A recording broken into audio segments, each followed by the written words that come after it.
¿Cómo se llama el libro del hermano que estabas leyendo? Se llama el... The Christian Ministry. Ajá, ese es. Ajá. Está ahí en Logos. Pero en inglés, poco. Sí, ajá. Ok, mis hermanos, vamos en esta clase, el plan, pues probablemente va a tomar las 2 horas, pero vamos a ver el ministerio pastoral de una perspectiva trinitaria. Eso, uno, es algo personal, porque a mí me gusta estudiar todo desde la perspectiva del Dios Trino, y creo que el entender que Dios es Trino no es simplemente uno de esos puntos o afirmaciones que nosotros tenemos en nuestro credo, que Dios es Trino, pero el hecho de que Dios es Trino debe informar y modelar todo lo que pensamos acerca de Dios y sus acciones y sus operaciones en el mundo, y el ministerio pastoral no es una excepción a eso. El pastor tiene la responsabilidad de servir a la comunidad trinitaria del Dios Trino, anunciándoles la salvación trinitaria del Dios Trino a través de la exposición de la Biblia trinitaria escrita por el Dios Trino. La iglesia, la salvación y la Biblia, todas son la obra del Dios Trino y tienen las marcas las marcas y características de ser una obra de Dios Trino. Cada persona cumple su rol distinto y todo resulta en la gloria compartida entre los 3 miembros de la Trinidad. Pero si miramos un poco más cuidadosamente, podemos ver que incluso el ministerio pastoral debe entenderse a la luz del Dios Trino. El Dios Trino es su autor, su diseñador, su patrón, su poder y su fin. Y veamos cómo la Biblia habla del rol distinto de los 3 miembros de la Trinidad en la vida y ministerio del pastor. Entonces, en primer lugar, pues vamos a ver esto en 3 puntos.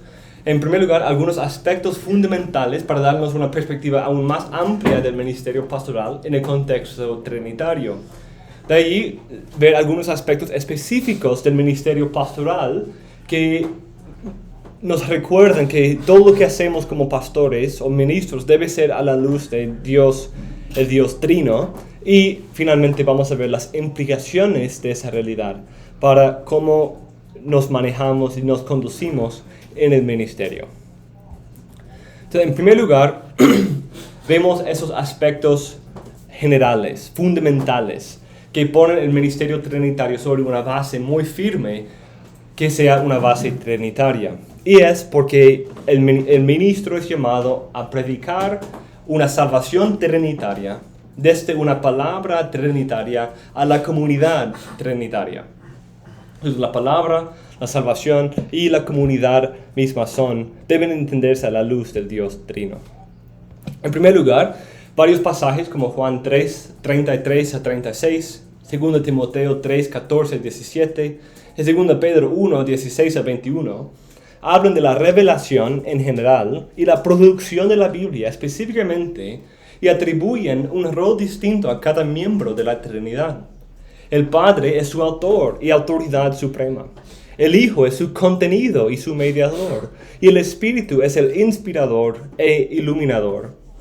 Cada persona tiene su rol distinto que asegura que el fruto de esta obra sea una Biblia unida con la misma autoridad divina que revela la misma historia de salvación a través de Cristo, y aunque comunicada a través de hombres falibles, es completamente la palabra de Dios con toda fidelidad, y así también tiene poder para lograr sus metas. La realidad de ser una Biblia trina significa que es autoritativa, perfecta, poderosa, valiosa, y que es un lugar donde Dios puede encontrarse con nosotros a través del Espíritu Santo para enseñarnos su verdad, para consolar nuestras almas en medio de la aflicción y también para transformar nuestras vidas y preservarnos hasta el final. Pero hay algo importante aquí, que de hecho es un patrón que vamos a ver también en el ministerio pastoral. Aunque la Biblia es la obra del Dios Trino, ese Dios Trino decidió incorporar o enlistar la ayuda y servicio de sus ministros, los profetas y apóstoles, y los otros autores de la Biblia, para producir esta obra trina. Fueron los ministros y siervos de Dios, supervisados perfectamente por el Espíritu Santo, para escribir y preservar la revelación de Dios para nosotros. De esa manera, la Biblia es la obra de los hombres de Dios y al mismo tiempo perfectamente la obra de Dios. En una manera especial, la Biblia es una manifestación de esta cooperación entre el Dios Trino y sus ministros, porque el fruto es infaliblemente el producto de Dios también. Entonces, aunque pasando a través de hombres, siendo sus canales, sus instrumentos para escribir este libro, sigue siendo perfecta e infaliblemente la palabra de Dios. Eso vemos en una manera suprema esa cooperación entre Dios y los hombres, y cómo Dios es capaz de usar hombres caídos, pecadores, dependientes de gracia, para producir una obra distintivamente divina. El contenido principal de esta obra maestra del Dios Trino, la palabra de Dios, es también una salvación trinitaria. Es una salvación que fue planificada por el Dios Padre, cumplida por el Dios Hijo y aplicada por el Dios Espíritu. La salvación es conforme al plan eterno entre el Padre, Hijo y Espíritu Santo. El Padre envió a su Espíritu para revelar la salvación a través de su Hijo en el Antiguo Testamento. El Padre envió al Hijo en tiempo y lo ungió con el Espíritu para lograr la salvación. Y hay varios pasajes que hablan de esa realidad, pero quizás el más clave sería, como quizás ya podemos suponer, Efesios 1, 3 a 14. En ese texto encontramos una adoración a Dios por el rol distinto de cada miembro en esta salvación. El Padre nos eligió en el Hijo antes de la fundación del mundo. El Hijo nos redimió y nos adoptó como hijos, y el Espíritu Santo nos sella y preserva hasta el día final. De esa manera, la salvación que la palabra revela y que el pastor proclama es la salvación orquestada perfectamente por el Dios Trino. Cada miembro cumple su rol perfectamente. El Padre elige, prepara el mediador, acepta la obra del mediador y le da al mediador un pueblo prometido y autoridad para darles vida eterna. El Hijo se hace hombre, obedece en su lugar para su justificación, muere en la cruz por su redención y reconciliación con Dios, y es resucitado por el Padre a través del poder del Espíritu para dar nueva vida a este pueblo. En ese sentido, la salvación es verdaderamente en Cristo. Ahora el mediador sigue intercediendo por su pueblo y sometiendo a todos sus enemigos debajo de sus pies. El Espíritu Santo también asegura el cumplimiento de la obra de este mediador en su vida, acompañándole, ungiéndole y ayudándole, y también asegurando la aplicación de su obra de salvación a todo su pueblo en sus vidas. Les hace nacer de nuevo. Los santifica en esta vida por la mortificación del pecado y la vivificación de la justicia. Es el sello de nuestra adopción y las arras de nuestra herencia, para la cual nos preserva hasta alcanzarla. Entonces, la salvación que nosotros proclamamos es una salvación trinitaria, revelada en la Biblia, que también es el producto del Dios Trino. Pero esto es para servir y ayudar a la edificación de la comunidad de Dios Trino. La iglesia nace de la salvación trinitaria a través de la palabra trinitaria, que es tanto la regla para su fe y vida, como el poder que la llena y defiende. Pero la iglesia es explícitamente conectada con el rol de los tres miembros de la Trinidad. La iglesia se somete a la autoridad de Dios a través de su cabeza, Cristo, y está llena y capacitada para su obra en el mundo por el Espíritu Santo. Por ejemplo, el bautismo que ingresa a los creyentes en esta comunidad de nuevo pacto es un bautismo trinitario, bautizándolos en el nombre del Padre y del Hijo y del Espíritu Santo. Ese bautismo nos hace miembros de la comunidad trinitaria y nos une con los tres miembros de la Trinidad, para que la unidad que hay entre los tres miembros de la Trinidad sea la base y fuente de nuestra unidad como miembros de esta comunidad. Además, la iglesia es el nuevo templo, pero es así en explícitamente términos trinitarios. Es a través de Cristo que la iglesia se hace un templo para la morada de Dios en el Espíritu. Como dice en Efesios 2, en quien, en Cristo, también vosotros sois juntamente edificados para morada de Dios en el Espíritu. En Cristo, para Dios a través del Espíritu. Debido a ser unidos con Cristo, llenados del Espíritu y amados por el Padre, toda la plenitud del Dios Trino mora en, cuida de y obra a través de la iglesia. El Espíritu es enviado por el Padre en el nombre del Hijo para llenar la iglesia. Cristo también prometió esa realidad cuando habla de la llenura del Espíritu, como la llenura de tanto Padre, Hijo, como el Espíritu Santo. Además, la adoración que esta comunidad ofrece a Dios es trinitaria. Adoramos a Dios en el Espíritu de Dios y en Cristo Jesús, como dice Filipenses, porque nosotros somos la verdadera circuncisión, que adoramos en el Espíritu de Dios y nos gloriamos en Cristo Jesús, no poniendo la confianza en la carne. Es decir, adoramos a Dios en el Espíritu y en Cristo Jesús. Efesios 2 también dice que a través de Cristo, por medio de Él, los unos y los otros tenemos nuestra entrada al Padre en un mismo Espíritu. Por medio de Cristo tenemos acceso al Padre en el Espíritu. La iglesia también fue creada, especialmente por el Dios Trino, no simplemente por ser los recipientes de la salvación trinitaria, pero el plan de Dios consistía en que el Padre quería reunir todas las cosas en Cristo como su cabeza. Y esta obra se cumple a través de la unidad de la iglesia producida por el Espíritu Santo.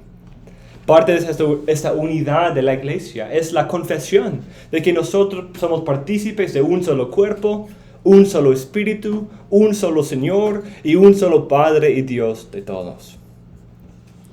En 1 Corintios 12, un discurso sobre los varios dones de la iglesia, Pablo habla en términos explícitamente trinitarios. Ahora bien, hay diversidad de dones, pero el Espíritu es el mismo. Hay diversidad de ministerios, pero el Señor es el mismo. Y hay diversidad de operaciones, pero el mismo Dios, el que hace todas las cosas en todos. Entonces dice, el Espíritu es el mismo, el Señor Jesús es el mismo y Dios el Padre es el mismo para todas esas personas y funciones distintas. Aunque la iglesia es diversa, de hecho como la Trinidad misma, diversidad en unidad. Es unida y todo miembro tiene su función particular. Los dones todos vienen del mismo Espíritu. Los dones vienen del Espíritu, pero son logrados y otorgados por Cristo, quien es la cabeza. Y los dones vienen del Padre y sirven para manifestar su amor para con su pueblo y su gloria. De hecho, según esta enseñanza, la diversidad de los tres miembros de la Trinidad, cumpliendo sus roles distintos en esta salvación y siendo completamente unidos en su plan, voluntad, mente y amor, y afecto para con su pueblo y la gloria que reciben, sirve como el patrón para la unidad y diversidad de la iglesia. Como el Dios es tres personas unidas en una sola esencia, en una manera análoga, aunque diferente, la iglesia también es una diversidad de miembros en un solo cuerpo, en Cristo. Incluso el pastor es uno de esos dones diversos dados por el Dios Trino para contribuir a la unidad de la comunidad del Dios Trino, para cumplir la salvación del Dios Trino y para la gloria del Dios Trino. El pastor tiene que entenderse en ese contexto de la obra que el Dios Trino tiene de revelar su gloria multiforme a través de la iglesia. El pastor tiene la palabra trinitaria como su herramienta, el contenido de su predicación. El pastor es llamado para anunciar la salvación trinitaria y ser un instrumento para esa salvación. Y su meta es capacitar a la comunidad trinitaria a crecer en su madurez y cumplir su llamado como ser la iglesia de Dios vivo. Por lo tanto, esos tres aspectos trinitarios deben siempre ser en la mente del pastor. El hecho de que la Biblia sea una obra trinitaria significa que es poderosa para obrar a través del pastor para cumplir sus propósitos. El hecho de que la salvación sea trinitaria significa que el pastor tiene el privilegio de anunciar una salvación perfecta y eterna revelada progresivamente por el Dios Trino. Y sirviendo a la iglesia debe entender que el Dios Trino está activo en el establecimiento, crecimiento y glorificación de esta comunidad. Y Él es llamado a ser un embajador del amor y autoridad de ese Dios Trino mientras guía a esa comunidad en fidelidad a Dios hasta el día final. Entonces vemos como la base de lo que nosotros somos, incluso algo que ocurrió antes del establecimiento del pastorado, la salvación, la palabra de Dios y el establecimiento de la iglesia. Entendemos que el pastor fue ordenado por Dios, el Dios Trino, para cooperar, para servir, para usar, para ser parte de lo que Dios, el Dios Trino, ya había estado haciendo hace mucho tiempo. El pastor es llamado a participar en esta obra de edificar la comunidad, ser un instrumento para la salvación y también predicar y anunciar la palabra del Dios Trino. Entonces ahora, esos son los aspectos fundamentales. Esas cosas fundamentan el ministerio pastoral e incluso producen el ministerio pastoral. Que esa salvación que predicamos, esa palabra que predicamos, esa comunidad a la cual servimos. Eso produce el ministerio pastoral. El pastor fue creado y instituido para la iglesia y no viceversa. La salvación fundamentó la obra del pastor y empezó y conforme al plan de Dios, escogió a ciertos hombres para predicar y anunciar esa salvación. Entonces, el pastor viene secundario a estas tres cosas, para ser un retenedor de esa palabra, un anunciador de esa salvación y un edificador de esa comunidad. Y esos tres aspectos proveen el contexto más amplio en que entender el ministerio pastoral.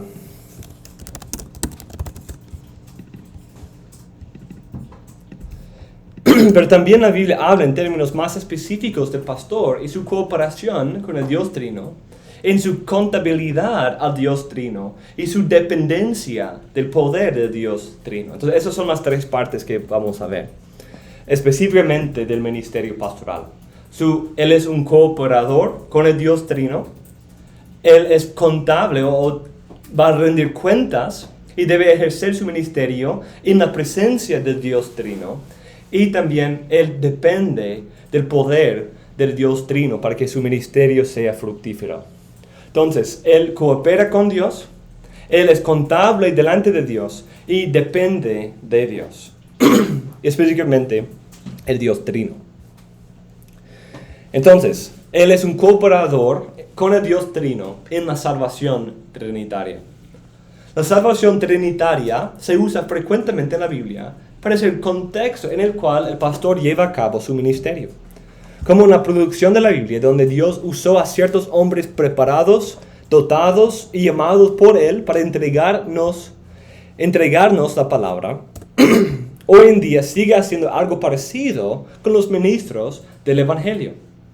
Los predicadores son cooperadores con el Dios Trino en ser sus instrumentos para poner el misterio del Evangelio ante de los elegidos para que el Dios Trino haga su obra en ellos para cumplir su salvación. Aunque la salvación es completamente una obra de Dios Trino, Él ha decidido usar a sus ministros en esta obra. Es la obra de Dios Trino salvar a su pueblo, santificarlos, guardarlos del error y consolarlos. Pero ha llamado a los pastores específicamente a ser instrumentos en sus manos para el cumplimiento de todas estas obras. Entonces noten las conexiones con lo que hemos visto. Dios es el que salva y expande su iglesia. Es Dios, el Dios Trino, quien santifica a su pueblo y hace que sean fieles al Evangelio que los ha salvado. Es Dios, el Dios Trino, que consuela a su pueblo en medio de sus aflicciones. Y también es el Dios Trino quien guarda a su pueblo del error y la falsa enseñanza. Pero ese es al mismo tiempo las necesidades para las cuales Dios ha llamado a los pastores. Dios es el que lo hace, pero Él lo hace a través de sus ministros. Claro, también como dije, son los pastores en una manera específica, no exclusiva. No es que todos los creyentes no participen de esta obra, porque sí, todos los miembros del cuerpo contribuyen a la edificación del cuerpo, la expansión del cuerpo y la consolación del cuerpo, porque somos miembros los unos de los otros. Pero los pastores, en una manera específica, es tu trabajo específico asegurar esta obra que se cumpla y también capacitar a los otros miembros para que se haga a través de ellos. Entonces, los pastores, en primer lugar, en una manera ejemplar, quizás ese es el lenguaje, en una manera ejemplar, el pastor es llamado a cooperar con Dios en salvar a sus elegidos, santificar a los creyentes, consolar a los afligidos y defender a los atacados. En primer lugar, y más frecuentemente en las Escrituras, vemos que la salvación en sí es una obra del Dios Trino para la cual Él ha llamado a los pastores. Vemos esto sutilmente en el texto clave que mencionamos anteriormente. El pastor no toma un rol en la elección del Padre, ni de la redención del Hijo, pero sí es un compañero del Espíritu Santo en aplicar esta obra de Dios Trino a los elegidos en Cristo. El texto dice en Efesios 1, ese es el texto que estoy mencionando aquí, en Él también vosotros, después de escuchar el mensaje de la verdad, el evangelio de vuestra salvación, y habiendo creído, fuisteis sellados en Él con el Espíritu Santo de la promesa. Vemos la obra del pastor en el lenguaje de después de escuchar el mensaje de la verdad, lo cual nos recuerda de Romanos 10. Escucharon, creyeron y fueron sellados. Como el mismo patrón que vimos en Romanos 10, que fueron enviados, predicaron y oyeron, creyeron e invocaron el nombre del Señor. Entonces, incluso en esa salvación tenemos la idea implícita, sutil, de que los pastores son llamados a participar en esa salvación trinitaria, no por elegir, no por estar allí con Cristo para ayudarle a redimir su pueblo, sino sí para ser la voz, el vocero de Dios para anunciar esa salvación, y que en medio de esa predicación el Espíritu Santo puede hacer su obra de nacer la fe en ellos y sellar sus almas para Cristo. Vemos esa realidad más explícitamente en capítulo 3, cuando Pablo dice que aunque el pastor no coopera con Dios en la elección o en la redención, sí ha recibido el privilegio de revelar entre los profetas y apóstoles y anunciar todos los predicadores este misterio. Como dice, del cual yo fui hecho ministro, conforme al don de la gracia de Dios, que se ha concedido según la eficacia de su poder. 1 Timoteo 2, 3-7. Habla de la realidad de Dios el Padre, quien quiere salvar a todos los hombres, a los hombres de todas clases, a través del único mediador, Cristo Jesús. Y Pablo dice, y para esto yo fui constituido predicador y apóstol. Digo la verdad en Cristo, no miento. Como maestro de los gentiles en fe y verdad. Pablo fue hecho un ministro, y junto con él todos los otros pastores, para proclamar y predicar la salvación de Dios que solo viene a través del mediador, Cristo. Además, Pablo enseña a Timoteo que la iglesia es la morada del Dios Trino, la casa de Dios, la iglesia del Dios vivo. Y por eso el pastor debe saber cómo conducirse en esta iglesia. Pero parte de esto es una confesión y vida conforme al evangelio trinitario. En la confesión de 1 Timoteo 3:16, el misterio de la piedad, encontramos la obra del Dios Trino. El Hijo es enviado por el Padre y se manifiesta en carne. El Hijo es vindicado o reivindicado en el Espíritu. Y el Hijo es recibido de nuevo por el Padre en la gloria. Pero no solamente es enviado por el Padre y luego recibido por Él, y también vindicado en su resurrección por el Espíritu, sino también es proclamado en el mundo por los ministros del Evangelio. Esa confesión que él hace aquí tiene las 4 partes también. El Padre envió a su Hijo y lo recibe, recibe su obra cuando lo recibe en gloria. El Hijo hace esa obra de entregar su vida y manifestarse en la carne. Y el Espíritu confirma y reafirma esa obra cuando lo resucita de entre los muertos. Y nosotros tenemos la carga, el privilegio, el ministerio de predicar y proclamar en el mundo este mismo evangelio. La carta a Tito también pone el ministerio pastoral en el contexto de la salvación trinitaria. Pablo abre su carta con esta realidad. Habla de la elección eterna del Padre y la redención lograda por el Hijo. Y dice que esto fue manifestado, no solamente en el tiempo en la vida de Cristo, pero fue manifestado a través del ministerio de los pastores. Pablo, siervo de Dios y apóstol de Jesucristo, conforme a la fe de los escogidos de Dios y al pleno conocimiento de la verdad que es según la piedad, con la esperanza de vida eterna, la cual Dios, que no miente, prometió desde los tiempos eternos, y manifestó a su debido tiempo su palabra por la predicación que me fue confiada conforme al mandamiento de Dios nuestro Salvador. Entonces hemos recibido una promesa de vida eterna dada por Dios el Padre antes de la fundación del mundo, lograda en Cristo en su vida y predicada y anunciada a través de los ministros del Evangelio. Y ese Evangelio que Él es encomendado a predicar se expande en una manera aún más trinitaria en capítulo 3 de Tito, 3, 4 a 7. Pero cuando se manifestó la bondad de Dios nuestro Salvador y su amor hacia la humanidad, Él nos salvó no por obras de justicia que nosotros hubiéramos hecho, sino conforme a su misericordia, por medio del lavamiento de la regeneración y la renovación por el Espíritu Santo, que Él derramó sobre nosotros abundantemente por medio de Jesucristo nuestro Salvador, para que justificados por su gracia fuésemos hechos herederos según la esperanza de la vida eterna. Vemos que fue el amor y bondad del Padre que envió al Hijo y proveyó justificación para los hombres. Esta salvación viene a través de la obra regeneradora del Espíritu Santo. Y todos los recipientes de esa salvación reciben junto con la justificación el derramamiento del Espíritu por medio de Cristo. Es esta misma salvación que salvó a los pastores y también es entregada a ellos para ser el mensaje que anuncian a los demás para su salvación y santificación. Entonces, mis hermanos, qué glorioso que nosotros somos cooperadores con Dios en querer salvar a su pueblo. Dios siempre va a querer salvar a los que nos escuchan, aún más que nosotros.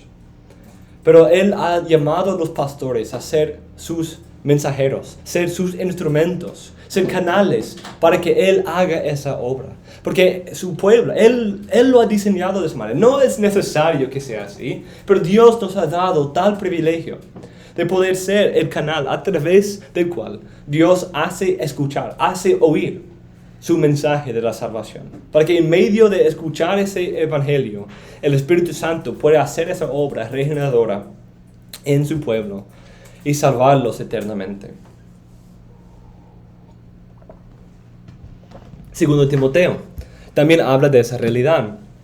Otra vez, la salvación inició en la gracia y el amor de Dios antes de la fundación del mundo. También vemos que fue manifestada en la venida de Cristo al mundo, quien conquistó la muerte y dio vida eterna a todo su pueblo. Pero de ahí vemos como esa realidad de la salvación trinitaria le lleva a Pablo a entender su propio ministerio, para el cual yo fui constituido predicador, apóstol y maestro, por lo cual también sufro esas cosas, pero no me avergüenzo, porque yo sé en quién he creído, y soy convencido de que es poderoso para guardar mi depósito hasta aquel día. Retén la norma de las palabras sanas que has oído de mí, en la fe y el amor en Cristo Jesús. Guarda mediante el Espíritu Santo, que habita en nosotros el tesoro que te ha sido encomendado. Fue para este evangelio, para asegurar su aplicación a todos los elegidos, que Pablo y todos los demás pastores son constituidos ministros del evangelio en medio de la comunidad trinitaria. Debido a esa realidad, los pastores tienen la responsabilidad grande de retener y predicar fielmente el Evangelio de Cristo en fe y amor. Pero Pablo reconoce que la obra del Espíritu Santo no es solamente para aplicar la salvación de Cristo a los elegidos en la regeneración y llenar a los elegidos para su vida en este mundo, sino también el Espíritu Santo obra en el pastor para asegurar la redención fiel del Evangelio y su predicación con poder.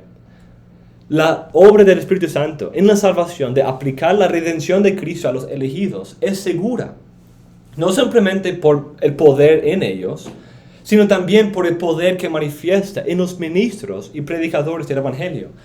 Dios ha asegurado la salvación de todos sus elegidos, porque el Espíritu Santo está obrando en ellos también. El Espíritu Santo está activo en medio del pastor para que su ministerio sea un canal fructífero para la salvación de los elegidos. No es que el Espíritu Santo va a salvar a los elegidos, pero tienen que hacerlo a través de esos ministros que están trabajando independientemente de él. Y él tiene que, de alguna manera, cooperar con ellos y ver cómo hacer con lo que ellos están haciendo. Pero la salvación de los elegidos es segura y su aplicación por el Espíritu Santo es segura porque el Espíritu Santo empezó esa obra en ellos incluso antes de llegar a ellos. Porque Él empezó en los ministros que Él envió a ellos a anunciarles la palabra de Dios.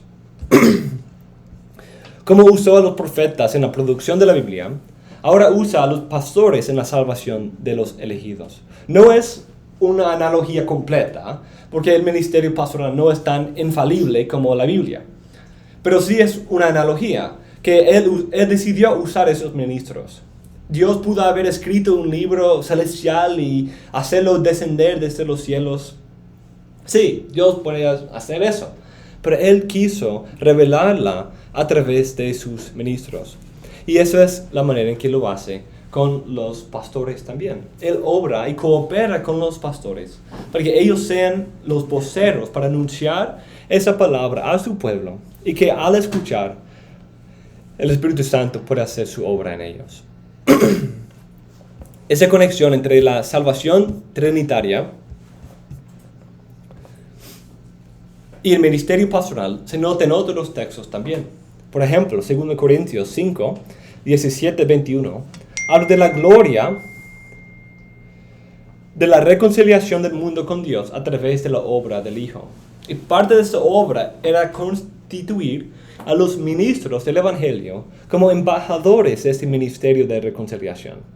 Dios mismo sigue llamando a los hombres a reconciliarse con Él a través de la predicación del Evangelio.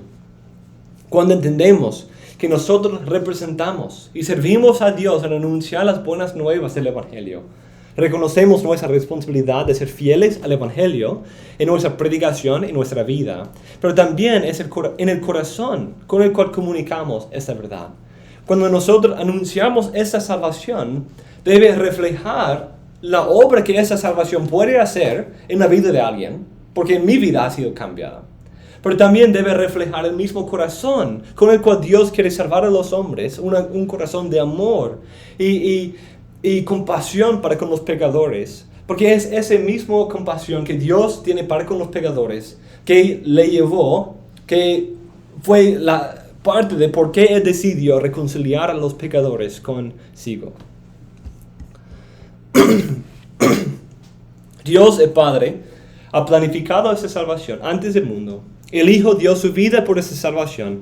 Y también nosotros debemos ser llenados con celo y amor divinos en nuestra predicación del mismo. La salvación trinitaria se conecta con el ministerio pastoral en 2 Tesalonicenses 2, 13 a 14. Pero nosotros siempre tenemos que dar gracias a Dios por vosotros, hermanos amados por el Señor, porque Dios, el Padre, os ha escogido desde el principio para salvación mediante la santificación por el Espíritu y la fe en la verdad. Y fue para esto que Él os llamó mediante nuestro Evangelio, para que alcancéis la gloria de nuestro Señor Jesucristo. Noten ese lenguaje. Aquí vemos otra vez cómo la salvación tiene su inicio en el plan y elección del Padre. es aplicada a los elegidos en la obra renovadora del Espíritu Santo. Pero aquí no habla de la redención lograda por Cristo en su vida, sino menciona como Cristo y su gloria es la meta de esa salvación. Cristo sigue estando ahí, pero no en el lugar normal donde lo ponemos. Pero aquí Cristo es el fin de esa salvación. El fin es que ese pueblo sea dado a Cristo en una comunión y gloria eternas, como vemos en Juan 17. No simplemente Cristo termina su obra en su vida, pero Él sigue asegurando, y Él es el fin, porque como Pablo dice en Efesios 1, Dios ha decidido reunir todas las cosas en Cristo. Y eso es el fin. Entonces, eso agrega un poco más al contexto, no solamente para la salvación inicial, la conversión de los elegidos, pero también el pastor es llamado a asegurar que alcancen la gloria de esa salvación. Dios usa la predicación del Evangelio por sus ministros para lograr la aplicación de esa salvación a todo su pueblo. El decirlo de esa manera nos recuerda que el ministerio pastoral no es simplemente enfocado en la aplicación inicial de la salvación trinitaria, sino también en su cumplimiento. Los pastores son llamados para la aplicación de la salvación a los elegidos en cooperación con el Espíritu Santo. Pero también el pastor es llamado para labrar en el Espíritu para que el pueblo de Cristo sea presentado delante de Él en todo su esplendor. Desde el inicio hasta el fin, el pastor es llamado a ser un cooperador con Dios. La primera carta de los Corintios también habla de esa realidad, en 2:1-5. Cuando yo fui a vosotros, hermanos, proclamándoos el testimonio de Dios el Padre, no fui con superioridad de palabra o de sabiduría, pues nada me propuse saber entre vosotros excepto a Jesucristo y este crucificado. Estuve entre vosotros con debilidad y con temor y mucho temblor, y ni mi mensaje ni mi predicación fueron con palabras persuasivas de sabiduría, sino con demostración del Espíritu y de poder, para que vuestra fe no descanse en la sabiduría de los hombres, sino en el poder de Dios. Pablo era un ministro enviado por Dios para proclamar el testimonio de Dios. Y este testimonio de Dios se centraba en las buenas nuevas de la salvación a través de Cristo crucificado. Pero era necesario que ese ministerio sea acompañado por el poder y demostración del Espíritu Santo. El pastor viene con una palabra de Dios que se trate del Hijo y en el poder del Espíritu. Noten ese lenguaje, que los tres miembros de la Trinidad aparecen aquí en esta descripción de su ministerio a los corintios. Esa realidad de la cooperación del Espíritu en la predicación del Evangelio por los ministros se ve claramente en 1 Tesalonicenses, cuando Pablo dice que la elección eterna del Padre se manifestó en la demostración del Espíritu que acompañaba la predicación de la palabra por Pablo y sus compañeros. La predicación de Cristo acompañada por el Espíritu revela la elección del Padre y produce una vida conforme a la imagen de Cristo y que sea llena del gozo del Espíritu y para la adoración de Dios y en anticipación de la revelación de la gloria del Hijo. Todas esas cosas se ven ahí en este pasaje. Cuando el Espíritu vino para acompañar la predicación de la palabra, en primer lugar revelaba que esas personas fueron elegidas eternamente por el Padre. Pero también producía una obra trinitaria, producía una vida de obediencia a Cristo, producía una vida llena del gozo del Espíritu Santo y producía una vida de adoración al Dios Padre, porque ellos habían abandonado sus ídolos falsos para servir al Dios vivo. Y todo eso con la anticipación de la revelación y participación en la gloria del Hijo de Dios. Pablo habla de ese ministerio trinitario también en 1 Corintios 3. En 1 Corintios 3, 5-10, él habla de la realidad que Dios ha llamado a los ministros, les ha dado una función específica y que son colaboradores con Dios.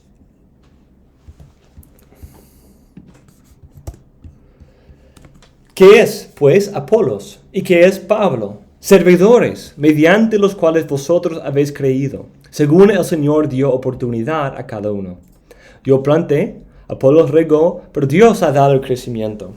Así que ni el que planta ni el que riega es algo, sino Dios que da el crecimiento. Ahora bien, el que planta y el que riega son una misma cosa, pero cada uno recibirá su propia recompensa conforme a su propia labor, porque nosotros somos colaboradores de Dios. Y vosotros sois labranza de Dios, edificio de Dios. Esa realidad hace que la iglesia sea el producto de Dios a través de sus ministros. Ese edificio edificado por Dios a través de sus ministros se establece sobre el fundamento de Cristo mismo. Entonces es Dios quien ha edificado este ministerio a través de sus ministros. Y lo hace sobre el fundamento de Cristo. Como dice, conforme a la gracia de Dios que me fue dada. Yo como sabio arquitecto puse el fundamento y otro edifica sobre él. Pero cada uno tenga cuidado como edifica encima. Pues nadie puede poner otro fundamento que el que ya está puesto, el cual es Jesucristo. Entonces, noten eso. Los pastores son llamados por Dios.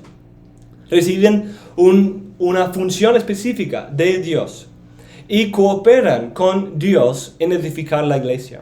Pero están edificando la iglesia sobre el fundamento de Cristo. Él ha llamado y equipado a ciertos siervos para edificar a la iglesia sobre el fundamento de Cristo. Pero no termina ahí. No solamente el edificio de Dios el Padre, sobre el fundamento de Cristo, Dios el Hijo, sino este edificio se convierte en un templo santo porque el Espíritu Santo viene a morar ahí. Entonces es el edificio de Dios sobre el fundamento de Cristo llenado con el Espíritu Santo. Y esa es una obra que Dios hace a través de sus ministros. Dios ha llamado y equipado, incluso a través del Espíritu Santo, como luego va a decir en 1 Corintios 12, a ciertos siervos para edificar a su iglesia, la cual es la comunidad de Dios Trino, sobre el fundamento de Cristo, y para que sea llena de la presencia de Dios a través del Espíritu Santo.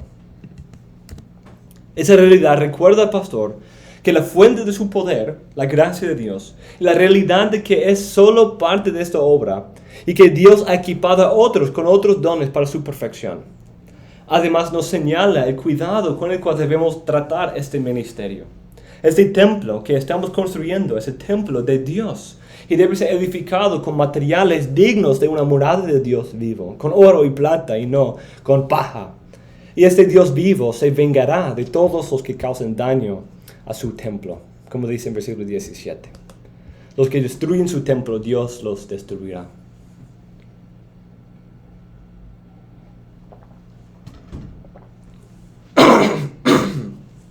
Entonces, somos cooperadores con Dios. Cooperadores con Dios.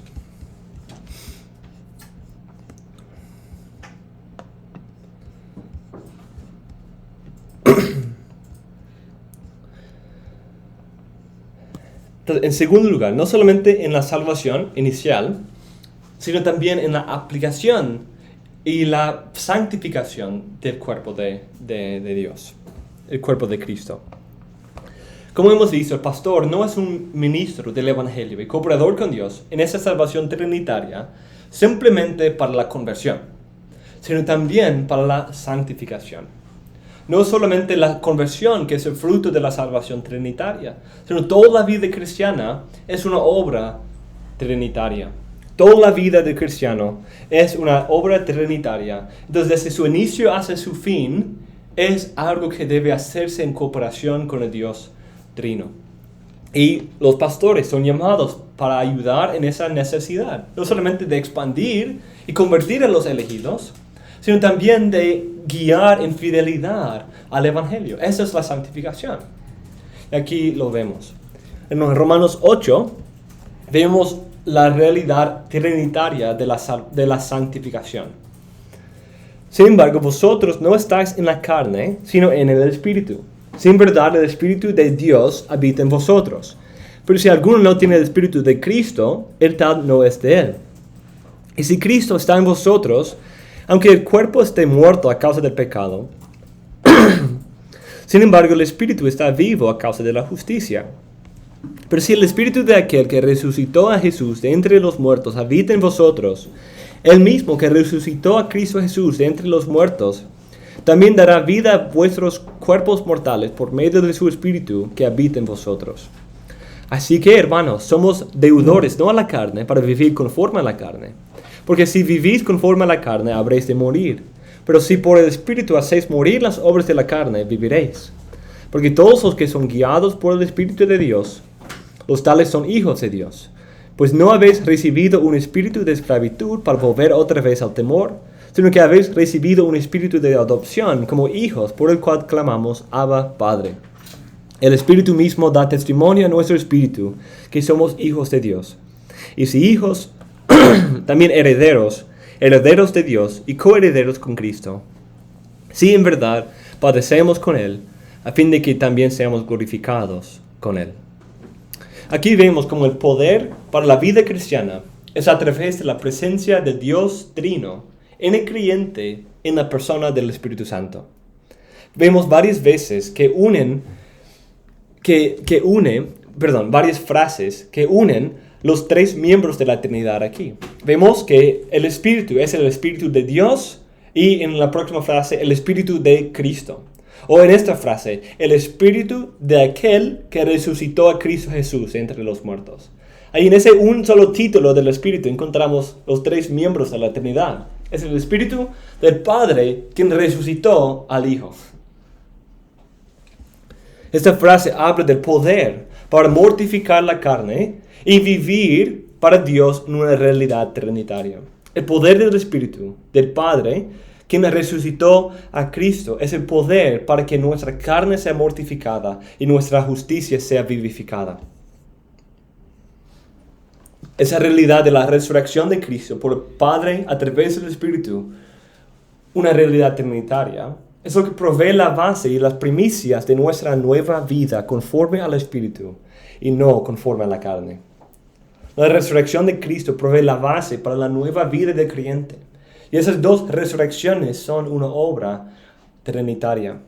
Por lo tanto, la vida cristiana es mortificar la carne y vivificar la justicia a través del poder de la resurrección del Espíritu Santo. Ese Espíritu no solamente nos transforma en una obra trinitaria, sino también nos hace los hijos de Dios Trino. Ese Espíritu que hemos recibido es de poder y resurrección, pero también de libertad y adopción. Vemos que la adopción es trinitaria cuando vemos que es el Espíritu que nos hace hijos y por el cual clamamos, Abba, Padre. Y al hacernos hijos del Padre nos hace también coherederos con Cristo. El mismo Espíritu de la adopción nos hace tanto hijos del Padre como coherederos con Cristo. Es una unión con Cristo en su muerte y sufrimiento y también luego en su victoria. En este pasaje vemos que desde su inicio hasta el final la vida cristiana es una obra de Dios Trino operando específicamente en el Espíritu Santo. El Espíritu Santo sirve para unir la obra de los otros miembros de la Trinidad y conectarla con la vida individual de cada elegido. ¿Qué hace la conexión entre la elección eterna del Padre y la redención del Hijo y la vida personal e individual del elegido? Es la obra del Espíritu Santo. Y es la obra del Espíritu Santo que Él hace incluso a través del ministerio de la iglesia. Por lo tanto, los pastores en su llamado de servir a la iglesia para la conversión de los elegidos son cooperadores con Dios en el Evangelio, pero también son llamados a cooperar con Dios y el Espíritu en la santificación de los creyentes hasta el final. Pablo incluso reconoce esa realidad cuando ora al Dios Trino para que esta obra de madurez y crecimiento se cumpla en las iglesias.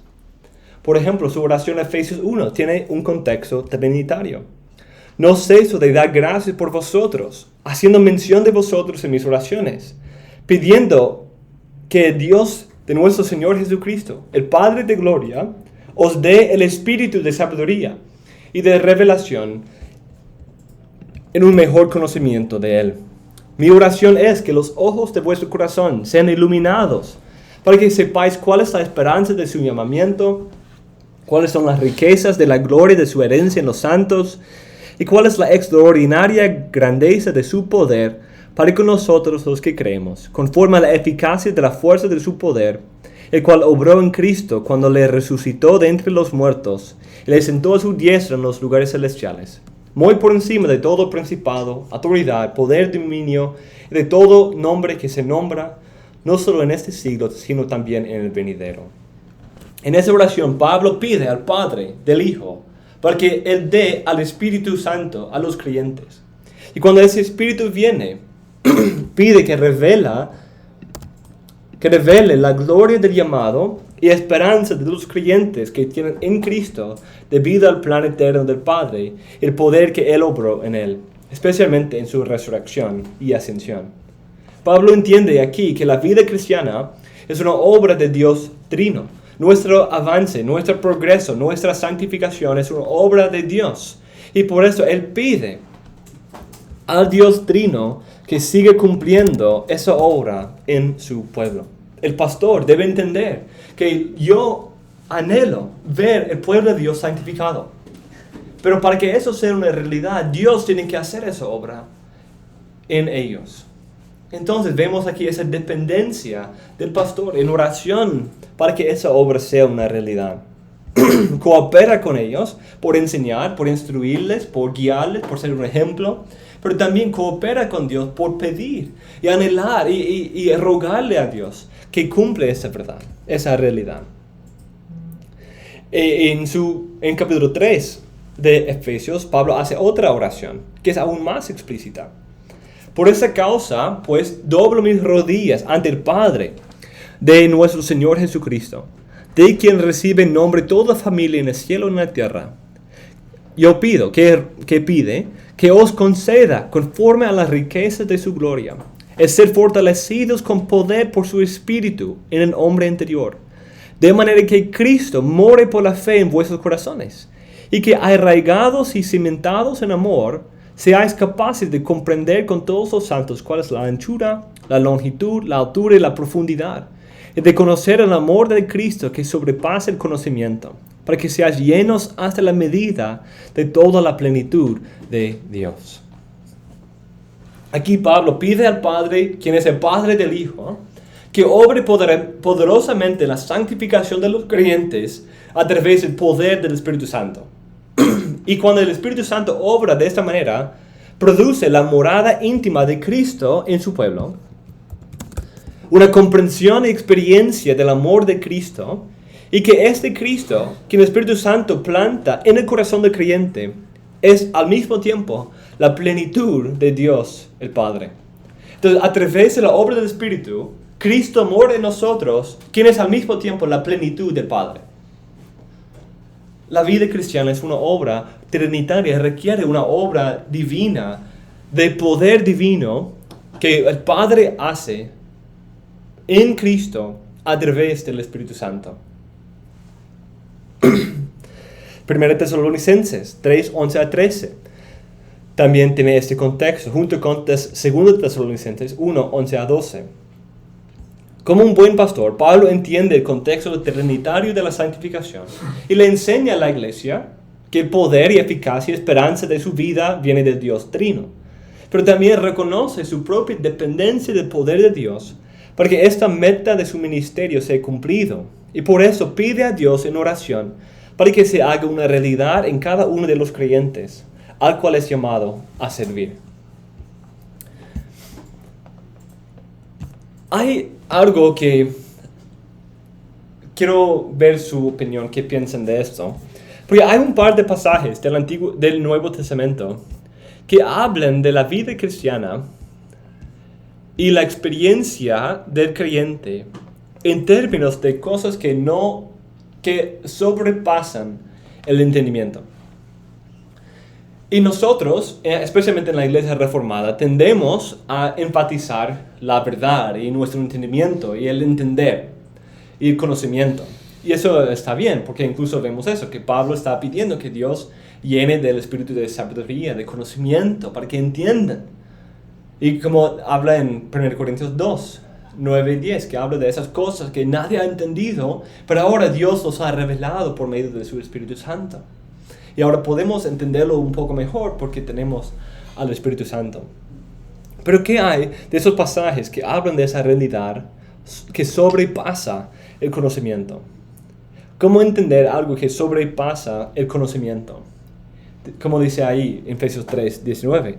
Y de conocer el amor de Cristo que sobrepasa el conocimiento, para que seáis llenos hasta la medida de toda la plenitud de Dios. O en Filipenses 4, hace algo muy parecido.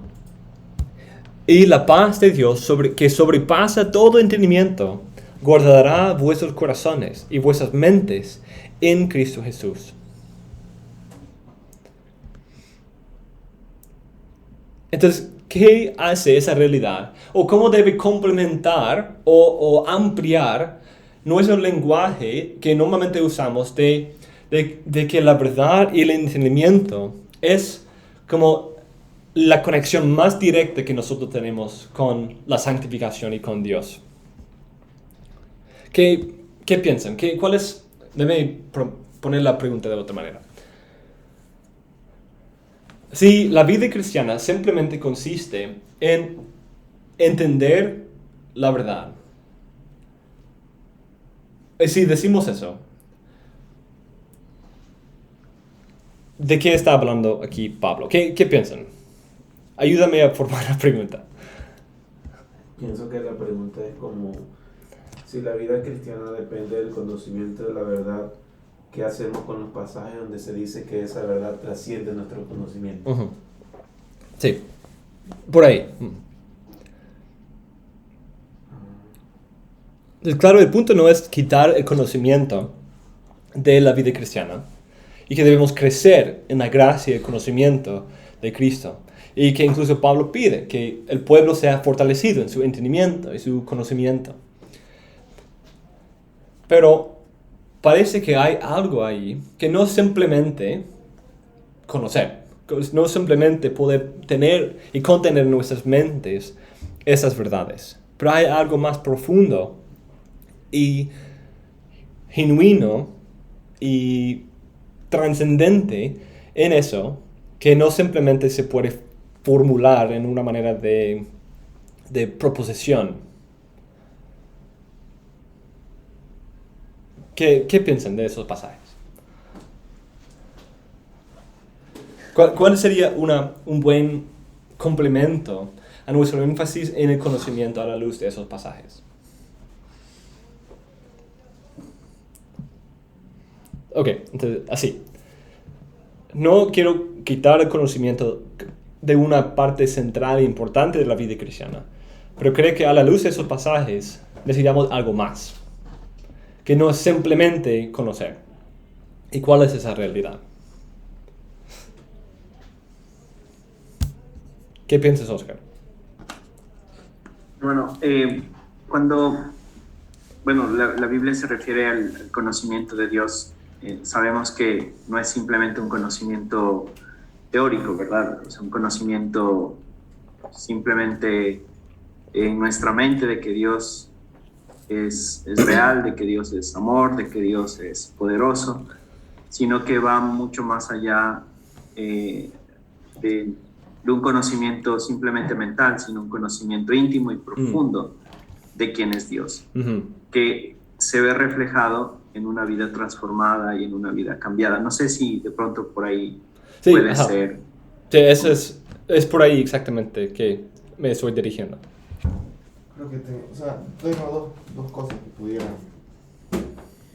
aportar. Una, por un lado, el hecho de poner ese conocimiento como algo que no se puede alcanzar en preposiciones y estructurarlo y enseñarlo de manera así, nos hace pensar obviamente de que aún lo que sabes es nada comparado a lo que el Señor tiene.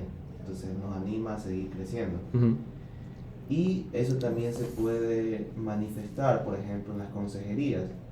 Por más que tengas todo un conocimiento, al escuchar el caso y todo, tú pides ayuda al Señor porque no sabes qué hacer. Y creo que ese es el conocimiento que no lo puedes delinear, no lo puedes establecer hasta cierto punto, Ujú. sino que es un conocimiento que el Señor da Ujú. y que excede nuestro entendimiento de las cosas. Ujú. Creo que Sí, ajá.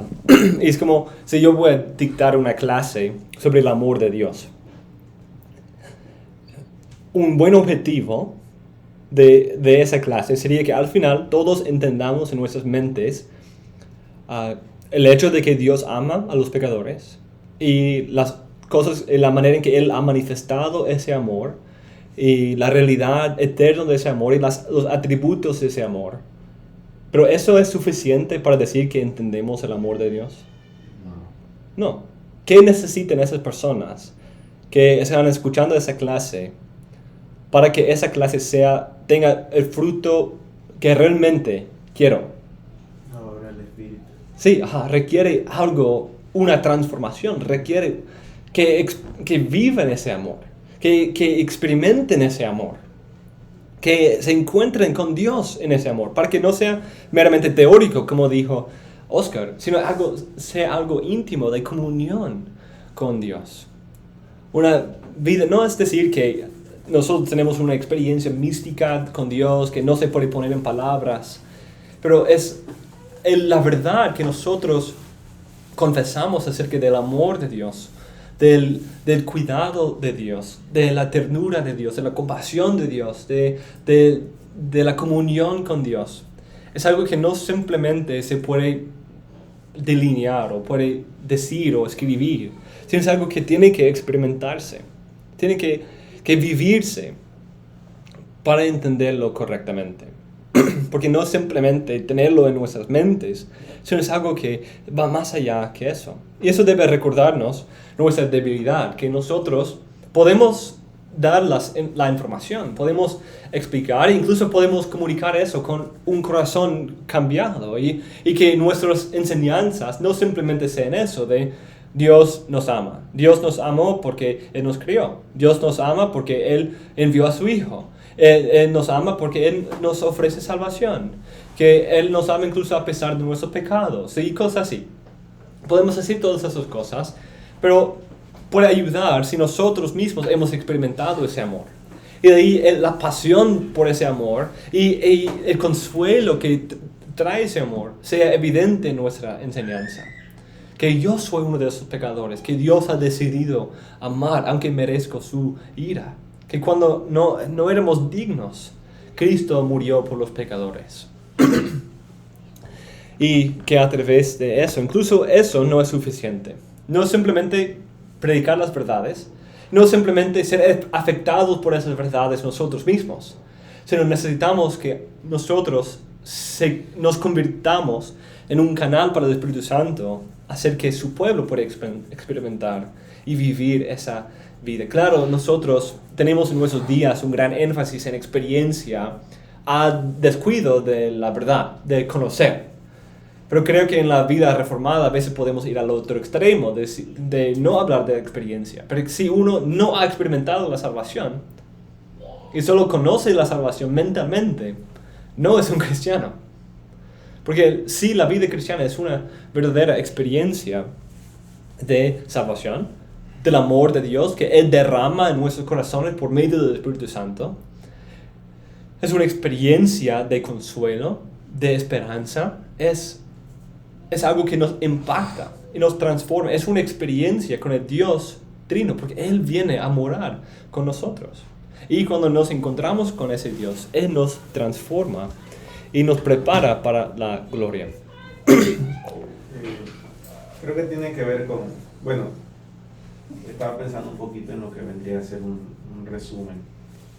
Y estaba pensando en las palabras de Pablo cuando dice que es necesario ejercitarse en la piedad. Uh-huh. Y entendiendo que la piedad no es algo completamente de conocimiento, sino más bien algo práctico. Uh-huh. Es decir, es la vida misma, Uh-huh. como tú vives delante de Dios. Y estaba viendo el texto de 1 Timoteo 4:6, donde Pablo le dice a Timoteo: ten cuidado de ti mismo y de la doctrina. Uh-huh. Hay una diferenciación que Pablo hace de manera Uh-huh. intencional. La doctrina está clara, Uh-huh. sabemos lo que quiere decir con ten cuidado de la doctrina. Uh-huh. Pero él empieza diciendo, ten cuidado también de ti mismo. Ujú. Es decir, hay algo en ti, en tu vida, en tu carácter, en tu piedad, en tu santidad. Eso también es importante junto con la doctrina y debes cuidarlo. Ujú. Porque de hecho dice, al persistir en ello vas a Ujú. salvarte a ti mismo de los Sí. que te hieren.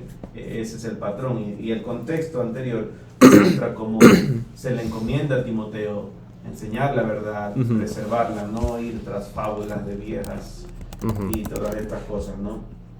Entonces, pero veo que Pablo hace comúnmente esa distinción, esa diferenciación entre ambas cosas. Por ejemplo, hay otro pasaje donde él dice acerca de la enseñanza, dice, bueno, es necesario hacerlo con paciencia Ujú.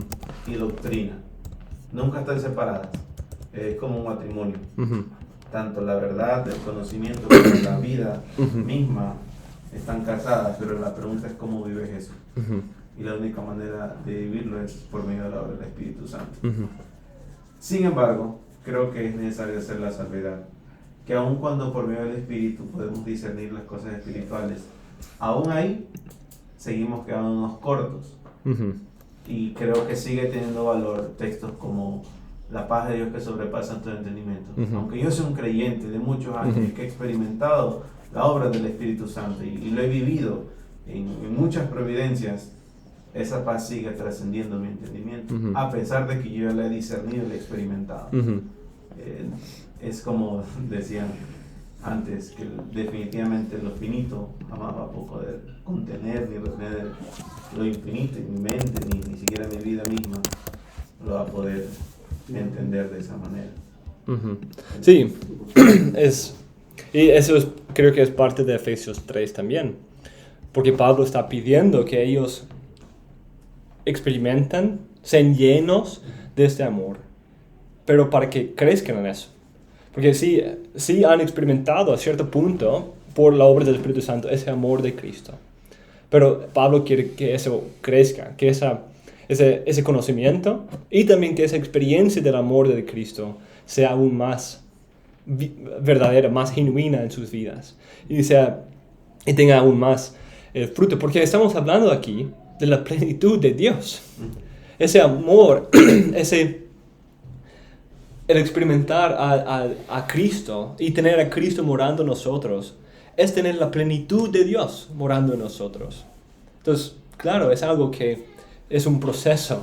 Incluso con todo ese proceso, aún así seguimos cortos de alcanzar toda la plenitud de lo que eso significa.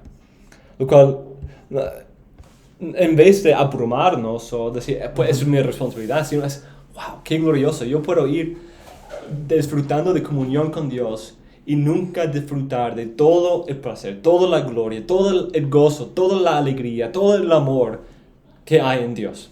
Y todo lo que he experimentado, hay siempre una parte que sobrepasa mi experiencia o mi entendimiento. Sobrepasa mi conocimiento en que tiene que experimentarse, pero incluso se sobrepasa mi experiencia en que tiene que experimentarse continuamente y eternamente, y aún así sigue siendo corta. Sí, nos seguimos quedando cortos. Nunca vamos a decir, ok, ya viví eso. Como ir a un nuevo lugar y dicen que tienes que hacer esto para poder decir que viviste este lugar.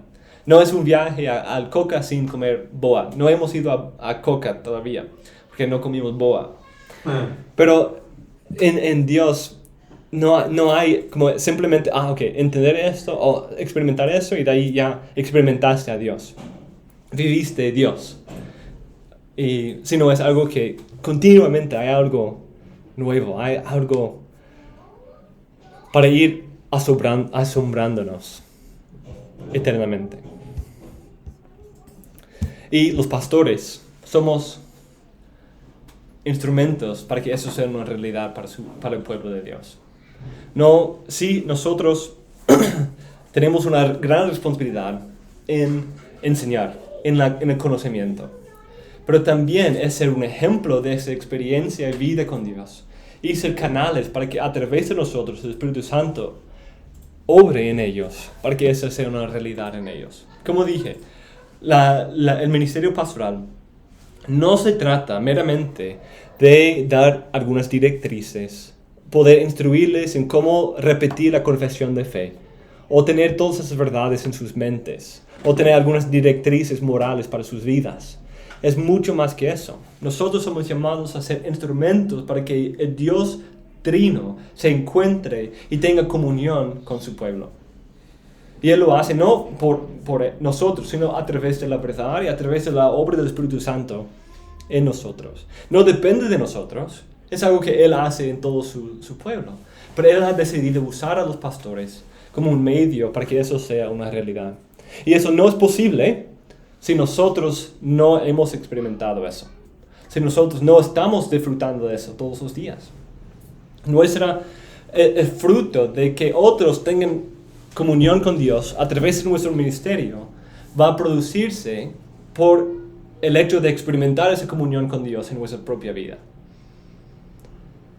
Y por eso debemos tener cuidado de nosotros mismos y de la doctrina, de mantenernos en comunión con Dios, en piedad, en comunión, en el disfrute de ese amor de Dios, para que eso fluya de nuestra predicación. Simplemente predicar las verdades no es suficiente.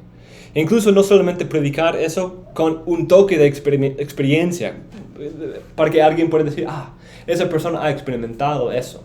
Él ha sentido el amor de Dios. Él ha sido consolado por el amor de Dios. Ha entendido la gravedad de sus pecados y la alegría de saber que es perdonado por todos sus pecados. Eso para él es verdadero, es genuino. Incluso eso no es suficiente. Es un paso más cerca de la meta. Y seríamos mejores pastores si eso se notaría. Pero aún así requiere una obra divina de Dios que el Espíritu Santo hace cuando Él viene a morar en ellos, en su poder, y así junto con Él, Cristo mora en sus corazones, quien es la plenitud del Dios Padre. Entonces, mis hermanos, terminemos esta parte aquí, porque ya eso hace más de 1 hora, y seguimos en la próxima parte.